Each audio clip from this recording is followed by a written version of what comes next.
ഇന്ന് നമുക്ക് ഈസി ആയിട്ട് ഒരു അച്ചാർ ഉണ്ടാക്കാം. മാങ്ങാച്ചാർ. അതിന് കുറച്ച് ഇൻഗ്രീഡിയൻസ് ഒക്കെ മതി. അതെങ്ങനെയാണ് ഉണ്ടാക്കുന്നതെന്ന് നമുക്ക് നോക്കാം. ഇതിന് ആദ്യം രണ്ട് മാങ്ങ അത് കഴുകി നല്ലോണം തുടച്ച്, ഒരു ശകലം പോലും വെള്ളം കാണരുത്, തുടച്ച് അത് അരിഞ്ഞു വെച്ചിരിക്കുക.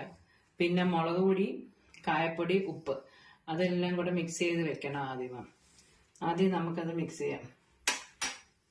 ഇത് ഞാൻ 2 ടേബിൾ സ്പൂൺ മുളക് പൊടി എടുത്ത് വെച്ചിരുന്നത്, അത് ഇതിനകത്തിടണം.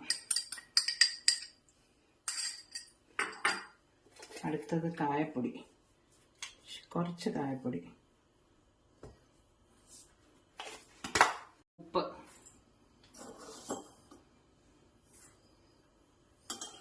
ഇനി ഇത് മിക്സ് ചെയ്യണമല്ല.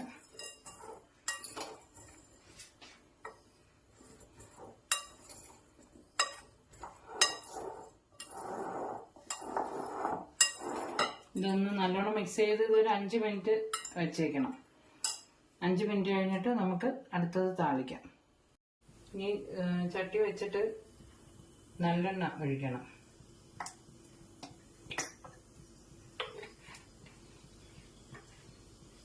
നല്ലെണ്ണ ചൂടാവുമ്പം ഉലുവ വേണം ഇടേണ്ടത്.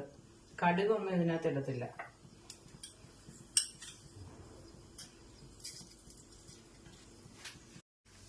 ഉലുവ പൊട്ടിക്കഴിഞ്ഞ് അടുത്തത് ഇനി വെളുത്തുള്ളിയാണ്.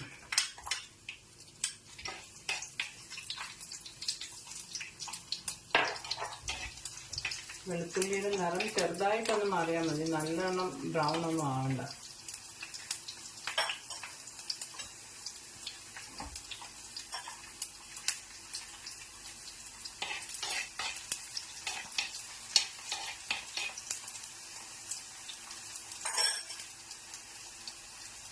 മതി, കുറച്ച് കളർ മാറിയാൽ മതി. ഇനി നമ്മൾ നേരത്തെ മാറ്റി വെച്ച മാങ്ങ എല്ലാം മിക്സ് ചെയ്ത് വെച്ചിരിക്കുന്ന മാങ്ങ ഇതിലോട്ട് ഇട്ട് കൊടുക്കാം.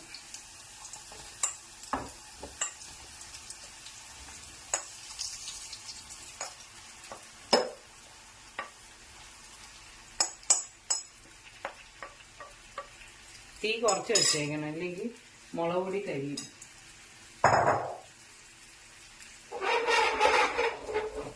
നല്ലോണം എല്ലാം കൂടെ മിക്സ് ചെയ്യണം.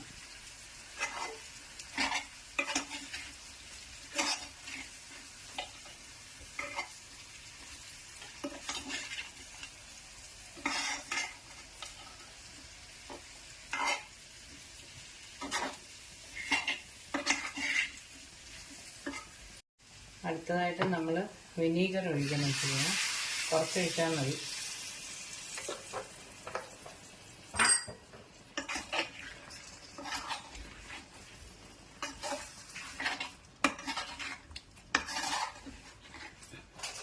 ഇത്രയേ ഉള്ളൂ. അങ്ങനെ നമ്മുടെ മാങ്ങാച്ചാർ റെഡിയായി കഴിഞ്ഞ് ഇതിനൊരു 10 മിനിറ്റ് ഒക്കെ എടുക്കത്തുള്ളൂ. ഒത്തിരി സമയമൊന്നും എടുക്കത്തില്ല. പക്ഷെ നല്ല ടേസ്റ്റി ആയിട്ടുള്ള അച്ചാറ്. ഒരുപാട് തിളക്കണ്ട. നാളെ ആവുമ്പോഴാണ് ഇതിന് ടേസ്റ്റ് അറിയുന്നത്. ഇത് ഫ്രിഡ്ജിലും ഒന്നും വെക്കണ്ട. പുറത്ത് എത്ര നാളിരുന്നാലും ഇത് പൂക്കത്തുമില്ല. നല്ല അടിപൊളി അച്ചാറ്. എല്ലാവരും ഇത് ഉണ്ടാക്കി നോക്കണം. ഉണ്ടാക്കി നോക്കിയിട്ട് കമന്റ് ഇടുക.